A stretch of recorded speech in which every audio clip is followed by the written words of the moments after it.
para a gente se falar, né, de cuidados paliativos? Bem, a gente tem surgindo o conceito de cuidados paliativos já no século XX, né, lá em torno de 1900. Em 1950, a gente já teve uma prévia na Inglaterra, né, e a OMS já lança, né, o termo cuidados paliativos em 1980, mas lança como diretriz, né, em 1990, ou seja, é um termo extremamente jovem para a gente, né, a gente discutir sobre cuidados paliativos.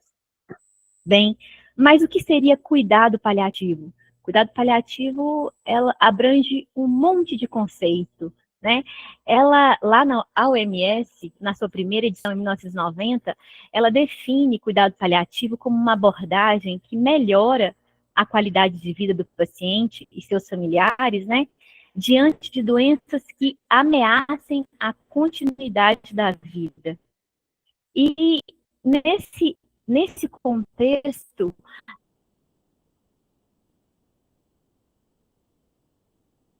a gente vai realizar, né? Vai realizar cuidados ou mesmo tratamentos para alívio do sofrimento, né? E aí já chega para a gente algo muito importante, que é o tratamento da dor, né? E outros sintomas de natureza física, seja ela psicossocial, como também espiritual, né?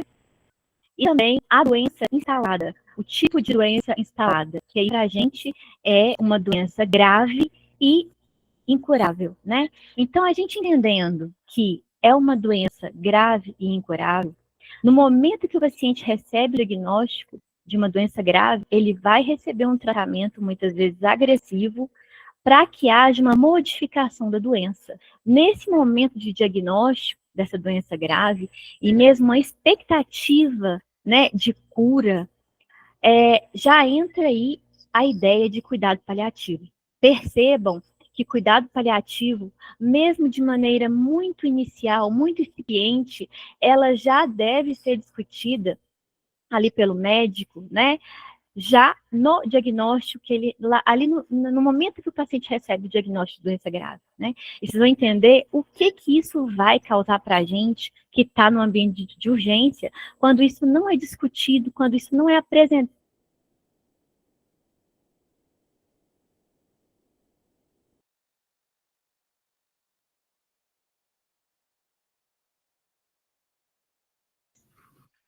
Professora, o seu áudio ficou mudo.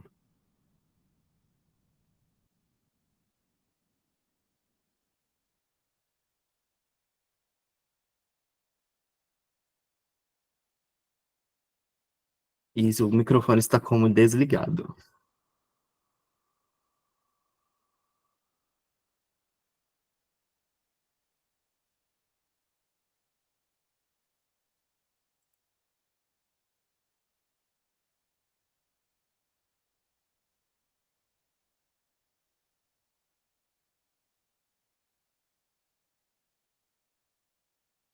Acredito que pode ser o fone de ouvido.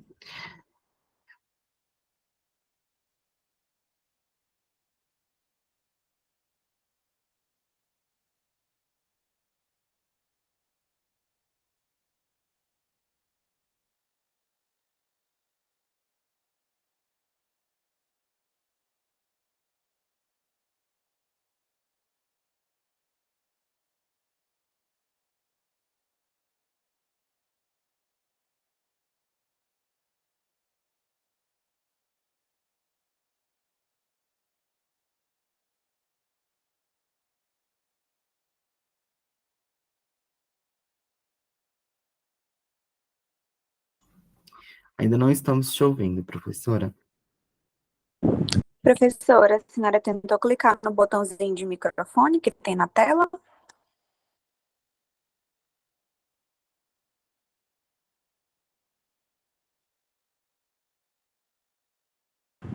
Não, ainda está desligado.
Professora, o pessoal tá dando aqui a sugestão, para caso precise, né, pode parar de compartilhar a tela e reconecte o fone e o microfone para poder tentar novamente que volte o áudio.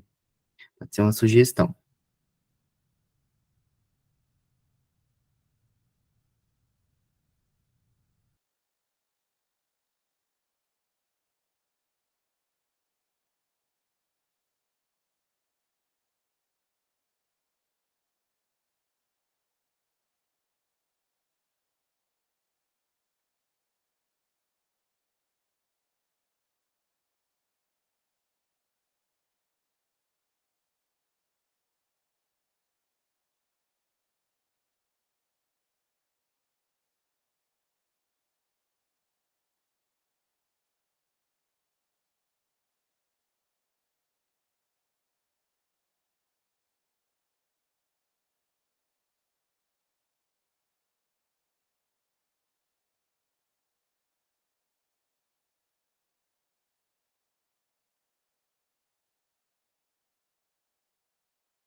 Pessoal, só um instante, tá? Já fiz uma recomendação, talvez a professora sair da chamada e entrar novamente, talvez o áudio dela já retorna para a gente, tá bom?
Oi.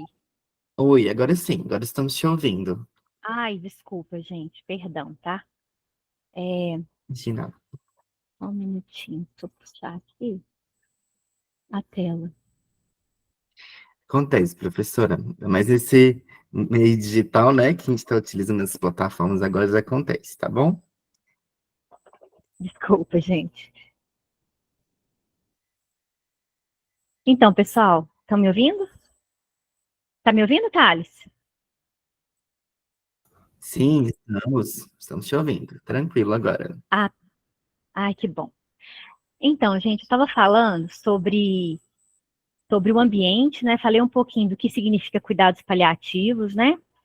É, e aí, a gente precisa entender alguns conceitos importantes relacionados que estão ali, né, em cuidados paliativos, que todo mundo fala e a gente fica ali sem saber o que significa, né?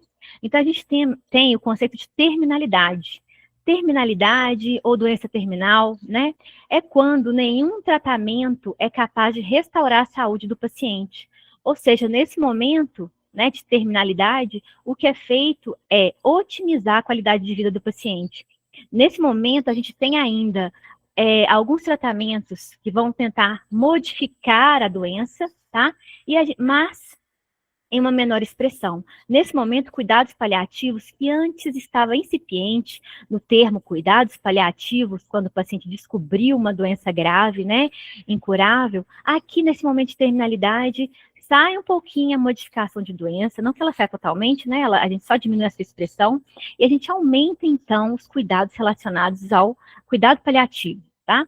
Nesse momento de terminalidade, a gente observa uma piora inevitável do quadro do paciente. Tá? Esse paciente, normalmente, ele vai a óbito em torno de 6 meses.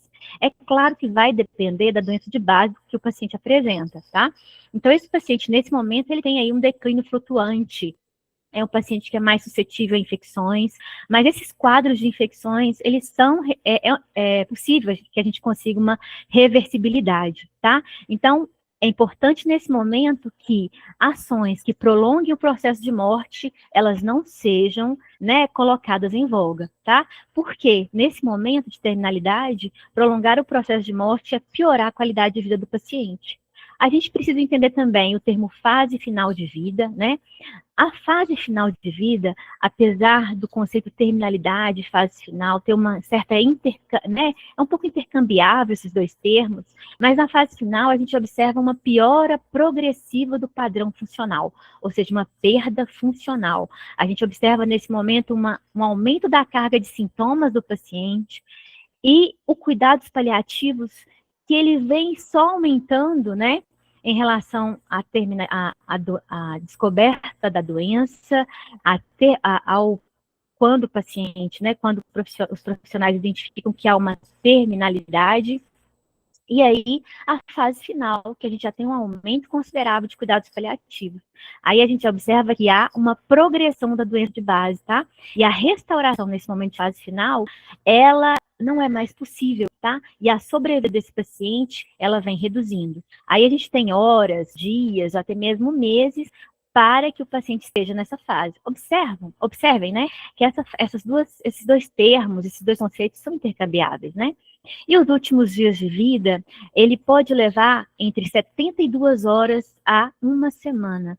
Esses últimos dias, ele é muito mais utilizado em termos de tempo claro para a família, porque o paciente vai ter ali, no máximo, uma semana de vida. Então, o paciente, a família, ela vai entender que o tempo está correndo, né? A vida ali está se esvaindo. Então, tudo que é possível ser feito para que esse paciente se sinta bem, deve ser feito. As infecções que antes, lá na fase final, era difícil resolução, agora já não é mais. Então, é aquela pneumonia que se arrasta, né? É aquela infecção urinária que se não consegue mais resolver, né? Então, o paciente ali, ele já necessita de um conforto, de um acolhimento da equipe e da família. Nesse momento, nos últimos dias de vida, o suporte avançado de vida, né? A intubação, por exemplo, seria uma distanásia, é o prolongamento do processo de morte, né? Então, esse tipo de ação, ele é inadequado. Isso tem que ser muito claro, né, para a família, que a família deveria saber tudo isso lá no momento que recebe o diagnóstico, né? Por isso é tão importante né, tanto a equipe médica como os profissionais, né, assistente social, os enfermeiros, até os técnicos de enfermagem, assistente social, a gente tem muito pouco isso no currículo, né, mas isso é importantíssimo, porque se um profissional consegue identificar, né, que esse paciente está em fase final, ele consegue ali levantar, né, o que é possível ser feito. E se ele colocar, isso não é possível, gente, quem sabe a gente pode discutir, chegar no meio, né, num denominador comum, tá? Então, o suporte avançado nos últimos dias, ele já não é mais uma proposta, né, considerada adequada, tá? E o processo ativo de morte? Bem, o processo ativo de morte, ele é aquele que a gente consegue observar que o óbito é irreversível. Ele vai acontecer há horas, né, poucos dias. Então, a gente observa a sonolência, é o paciente que já teve, né, uma perda de sensório, é um paciente que está confuso, que já apresenta um delírio 1, né, é aquele paciente que já está com uma fadiga, ele já não sai mais, né, da cama, né, ele tem uma redução da pressão arterial, a frequência cardíaca também diminui, aí diferente né, do caso de sepsis, mas é um paciente que tem uma redução da pressão arterial, já apresenta uma dispneia importante, né, aqui na fase final não é uma indicação de intubação, mas é um paciente que está com uma máscara, né, com reserva, está ali, fluxo de oxigênio total, e se observa uma saturação de 80, 83, 84, né? O paciente já apresenta uma rouquidão, e a gente vai aspirar, não tem secreção, né, na via aérea superior, mas aquele paciente tem aquela rouquidão, tem aquela preocupação da família, né, será que é secreção? E a gente aspira, às vezes, para que a família se sinta, que aquele desejo, né, que a família tenha, ou que o paciente, para que ela perceba que não haverá melhora do quadro de saturação, né, que o paciente está realmente naquele processo final, né, e há uma redução progressiva da ingesta alimentar e hídrica. Então, o paciente, ele está totalmente entregue, né? Então, aí já tem outra discussão em relação à dieta, né? Ligar ou não à dieta, mas a gente percebe que aqui nesse momento não há indicação, né? Mas isso é uma discussão para um outro momento, né? E o cuidado ao fim de vida? O cuidado ao fim de vida é aquele paciente que está com expectativa de vida de até 72 horas. Percebam que são conceitos intercambiáveis, mas que é importante que a gente consiga distinguir cada um deles. Eu falei de maneira breve aqui, né? E se a gente tem vários conceitos e eles são intercambiáveis, eu peguei esse quadro aqui, né, lá do INCA, vocês podem acessar depois, vai estar nas minhas referências, mas em que momento que a gente vai adequar a terapêutica? Aí vai depender de como o paciente vai se apresentar, de como a doença de base dele, né? Entender a vulnerabilidade do paciente, entender se é um paciente institucionalizado, se é um paciente que tem, como é que é a família desse paciente, né? Então, a gente tem o diagnóstico de uma doença ameaçadora de vida, olha o momento, o início aqui, o início que o paciente é apresentado a cuidados paliativos. Quando chega na urgência para a gente, já chega aqui, ó. Olha, início de terminalidade, às vezes chega aqui nos últimos dias de vida. E a família nunca foi abordada sobre cuidados paliativos. Então, quando vai lá para ela cuidados paliativos, ela vai entender realmente que isso é morte iminente. Mas olha para vocês verem, aqui no diagnóstico de doença ameaçadora, a gente tem um tratamento de modificação de doença. Cuidado paliativo foi apresentado, foi explicado tudo que vai acontecer com o paciente, né? Nos dias que virão. E isso é muito importante. O profissional, principalmente o médico, né? Ele tem essa responsabilidade. E vai nos ajudar demais aqui, né? No contexto do processo de adoecimento desse paciente. Vai nos ajudar demais. Aí toda a equipe vai ganhar com essa apresentação de cuidados paliativos lá no início, tá bom? Por que a gente tem tanto medo de falar de morte? Né, e cuidados paliativos está tão associado à morte, porque, infelizmente, a gente tem, a medicina, né, a saúde de uma forma geral, ela é curativa. A morte é uma frustração, porque não foi, o objetivo é manter a pessoa viva, mas nem sempre manter a vida, manter a pessoa viva é sinônimo de qualidade, no contexto de doença incurável, no contexto onde qualquer ação para prolongar a vida vai indicar uma piora da qualidade, né? E é importante que a gente trabalhe a morte como algo natural, mas isso, para a gente trabalhar na urgência, para um paciente que nunca ouviu falar de cuidado paliativo, perceba a complexidade, né? Porque ele não vai ter trabalhado o luto, não, porque o luto, quando descobre-se uma doença, ele existe, e ele vai, né, vai se prolongar durante todo o processo de morte. Então, se a gente tem medo, se existe o medo, existe o tabu, a gente não vai entender o processo de finitude. E aí se instala o sofrimento psíquico e o medo de todas as pessoas quando a gente fala em possível cuidado paliativo. Enquanto a enfermagem e mesmo as outras profissões, né, a gente muitas vezes vai conversando com a família ou mesmo com o paciente para buscar dele ali o que é que ele tem né, de doença e se aquilo vai enquadrar em cuidados paliativos. Porque a gente tem que ter todo um cuidado de se falar com o paciente e a família, porque o que eles acham é cuidado paliativo é igual à morte. E vocês viram, como eu já expliquei, não, isso não está relacionado, né? Então, como é que a gente vai identificar um paciente em fase final de vida? É muito importante para a gente, tanto para assistente social, né, para enfermagem, para odonto até, né, para que faz esses cuidados, todos os profissionais, o psicólogo, importantíssimo, né, identificar um paciente em fase final de vida. Bem, é importante que a gente faça algumas perguntas que vai sugerir que esse paciente está chegando ao fim da vida, né? Então, é interessante, né, e é recomendado fazer essas 3 perguntas. A questão surpresa. Você, né, você profissional, ou mesmo a família, você ficaria surpreso se este paciente fosse morrer nos próximos meses, semanas ou dias? Indicadores gerais de declínio, deterioração, aumentando a necessidade ou escolha por não ter mais tratamentos intensos, ou seja, é um paciente que tem uma DPOC exacerbada, né, e que agora a gente não consegue mais restabelecer o basal dele. É um paciente que você, por mais que você faça, ele não vai aumentar mais a saturação, por exemplo, né? Indicadores clínicos específicos relacionados com doenças crônicas degenerativas. Ou seja, aquele paciente que a função renal e a função hepática não respondem mais. Será que nesse momento que a gente vai fazer, por exemplo, a indicação de uma diálise, essa diálise, ela vai restabelecer o basal? Nem sempre. Será que restabelecer o basal para esse paciente que está em fase final de vida é o ideal, né?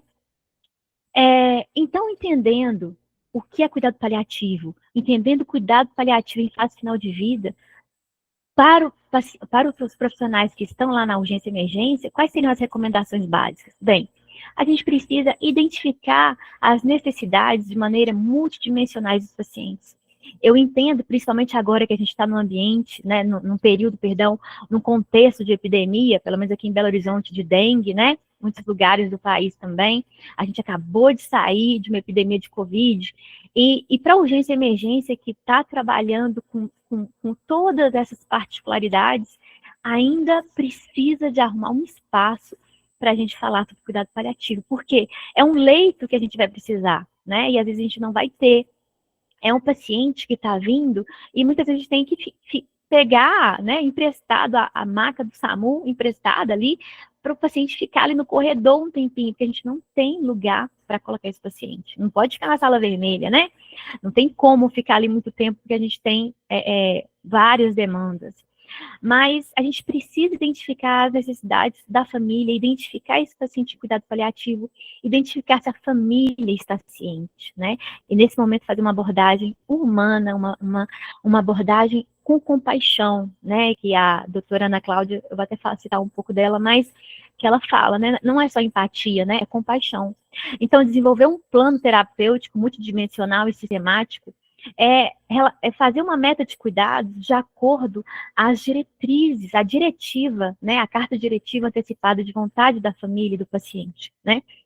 Então, a gente vai fazer em conjunto, dentro das nossas possibilidades de urgência e emergência, né? Então, o paciente, qual é a meta? A ordem é não reanimar, é de não retirada de algum, né, de sonda vesical de demora, ou de sonda de nasogástrica, nasentérica, né? A ordem de não oferta. A ordem de não oferta é nesse momento, será que a dieta, nesse momento, vai prolongar? Será que ela vai ajudar esse paciente? Será que ela vai prolongar a vida desse paciente de uma maneira que não permita qualidade, né?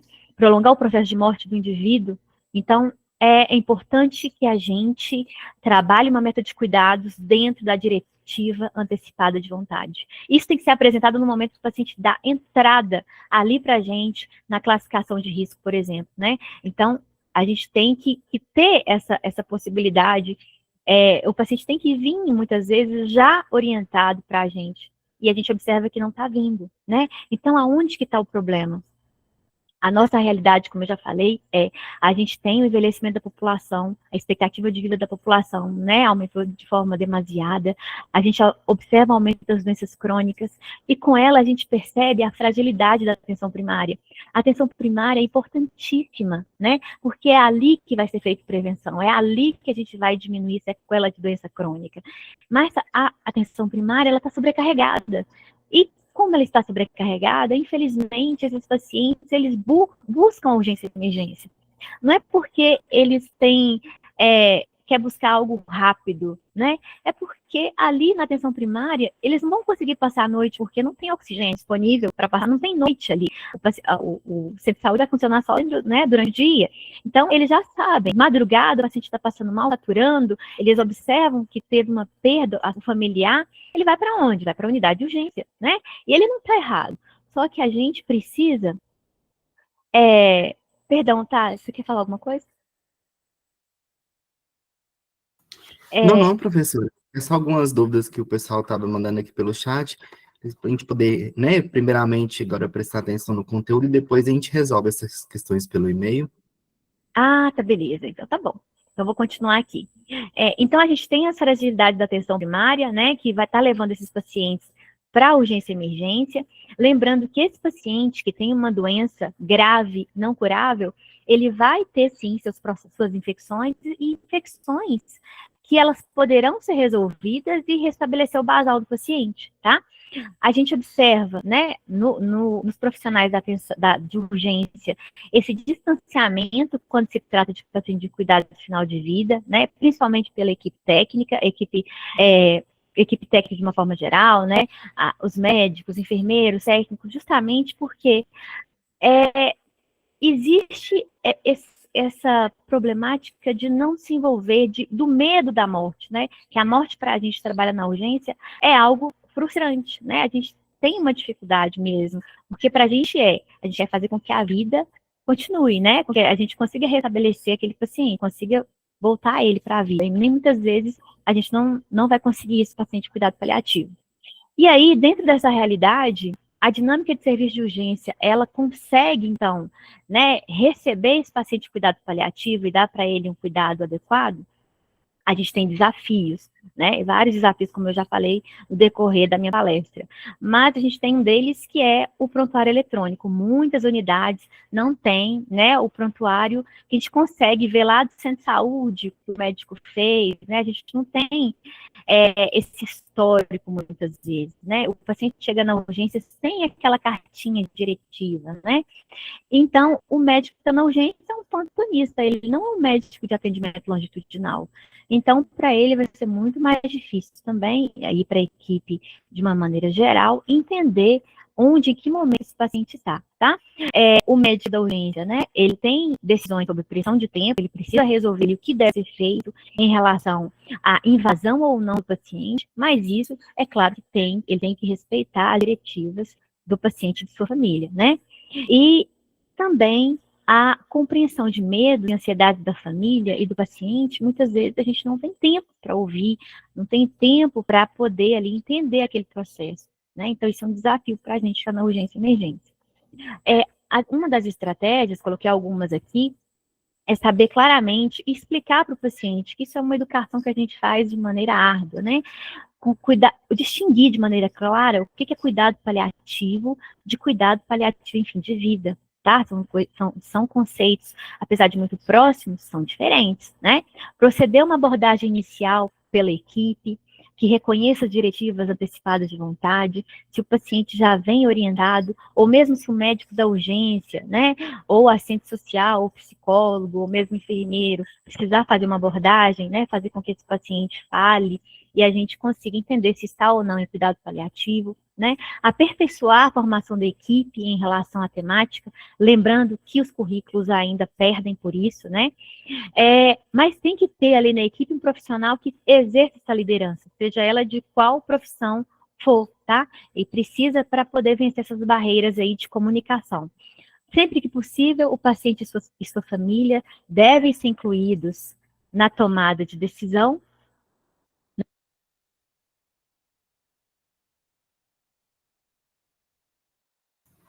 Professora, o áudio ficou mudo.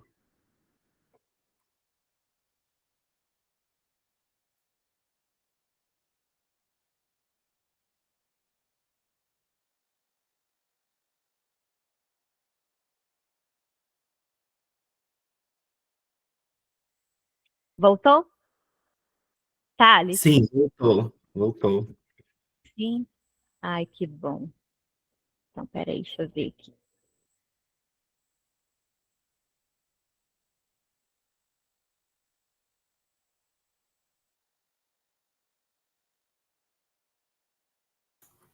Já está mudo de novo.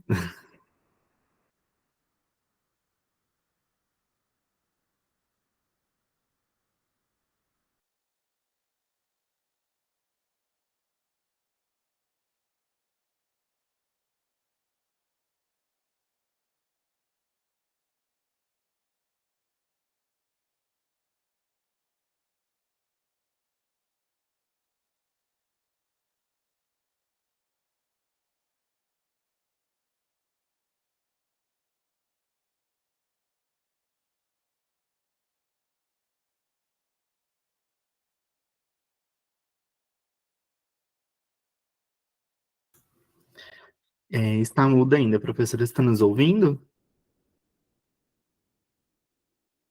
E agora? Agora estamos te Resolveu? ouvindo. Sim, resolveu.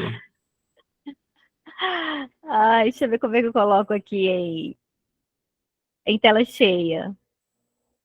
Já está em apresentação para gente. Tela Ah, cheia. tá? Ah, que ótimo. Sim. Ah, então tá bom. Peraí, que pra mim saiu aqui.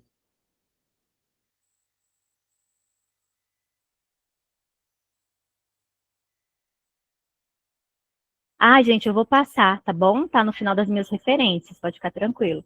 Os artigos que eu utilizei para fazer a palestra, tá? Engraçado, eu não consigo voltar ele aqui.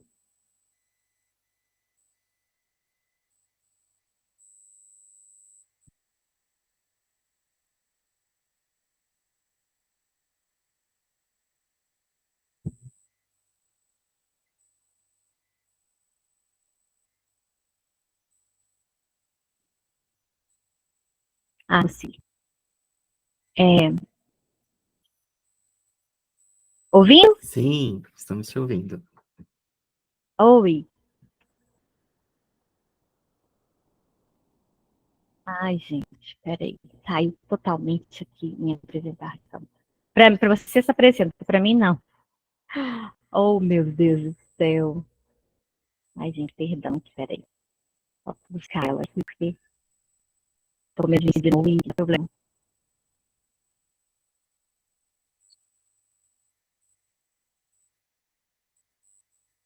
Só um minutinho, peraí. Tá acabando, acabou.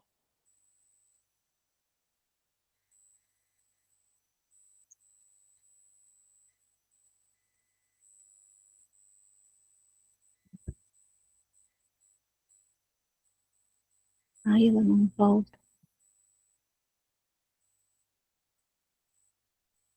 Ah, tá.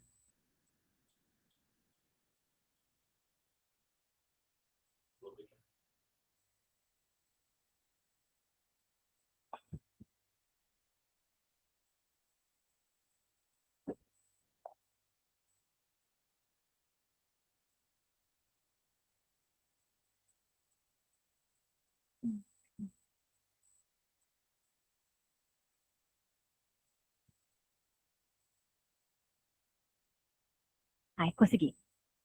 Gente, então, as estratégias, como eu estava falando, né? Distinguir cuidados paliativos de cuidados paliativos em final de vida, proceder à abordagem inicial por uma equipe, reconhecer as diretivas antecipadas de vontade, aperfeiçoar a formação de equipe, ter um profissional que exerça liderança, né? Seja ele de qual profissão for, sempre que possível, o paciente e sua família incluídos na tomada de decisão, tá?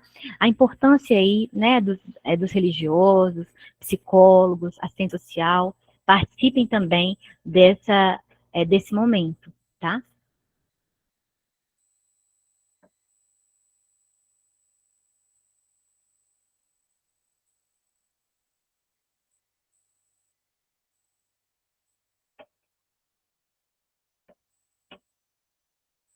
Agora a tela não quer ir, né?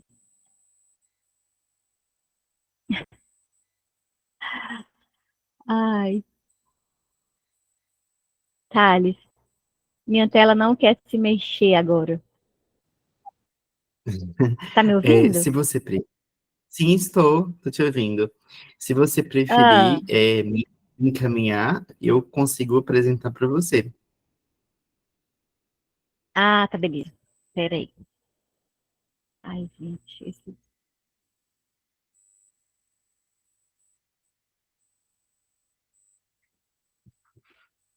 peraí que eu vou te mandar no celular, que é mais rápido.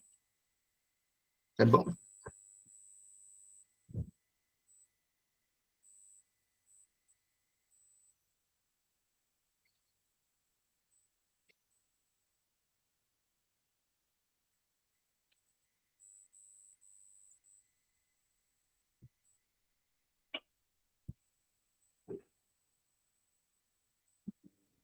Tava totalmente pequenininho.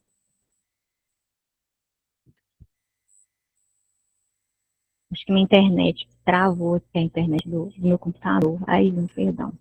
Tudo acontece. Agora tá passando o slide pra gente.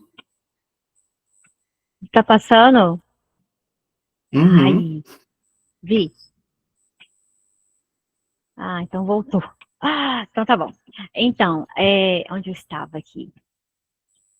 Estratégias. Então, as estratégia. Então, sempre que possível, o paciente e sua família, né, incluir, como eu já comentei com vocês, e a ordem, né, a ordem diretiva é tão importante para a gente não ressuscitar, né, não fazer determinadas ações que prolonguem a vida e piorem a qualidade desse paciente, tá? Então, a conclusão desse trabalho, gente, é distinguir cuidados paliativos, como eu já falei com vocês, proceder à abordagem inicial, aperfeiçoar a formação da equipe, né, profissional que exerça liderança, e também, como eu já falei, em relação aos outros profissionais, tá bom? Perdão, então, as referências, né, que eu trabalhei, estão todas aí descritas, né, do INCA, Ribeiro, cuidados paliativos na emergência, tem cuidados paliativos na emergência em algumas só que eu usei, tá, as mais importantes, e cuidados paliativos práticas de médico e estratégia de saúde da família, tá? Aqui eu coloquei uma frase da doutora Ana Cláudia Quintana, que é uma estudiosa do assunto, né? É absolutamente necessário que as pessoas aprendam a saber o que fazer com o paciente quando pela doença não há o que fazer, né? Então isso é importante para a gente que trabalha na urgência, que nem sempre a gente vai trabalhar com a doença, e sim com os sintomas. Isso para a gente, apesar de parecer estranho, né? Muitas vezes a gente não vai, aquele paciente ele não vai restabelecer sua saúde de maneira como a gente gostaria, mas ele precisa ter ali aquele acolhimento, né? Entendendo o momento que ele está. Então é isso, gente. Obrigada. Perdão aí pela internet, tá? Eu quis realmente fazer uma provocação. Perdão, Thales, perdão, pessoal do Congresso, pelo tempo, perdão, Imagina, tá, pessoal. professora? A gente, Tá, eu a gostaria de te gente, a agradecer mesmo. gente entende, né, gente? Muito bom. Acho que o Conte- importante é isso. A gente, independente de esses imprevistos que acontecem no formato online, que inclusive pode acontecer com qualquer pessoa, é a questão do conteúdo, e que conteúdo super importante, viu? De enxergar além do processo, né? Enxergar ali que existe ainda vida, né? Sobre esse processo. Então, dar importância para isso. Muito bom, viu? Aula maravilhosa. E já fica aí o convite, né? Agradecemos muito por estar presente aqui com a gente. E já fica o convite para os próximos eventos, sempre poder participar aí com a gente, tá bom?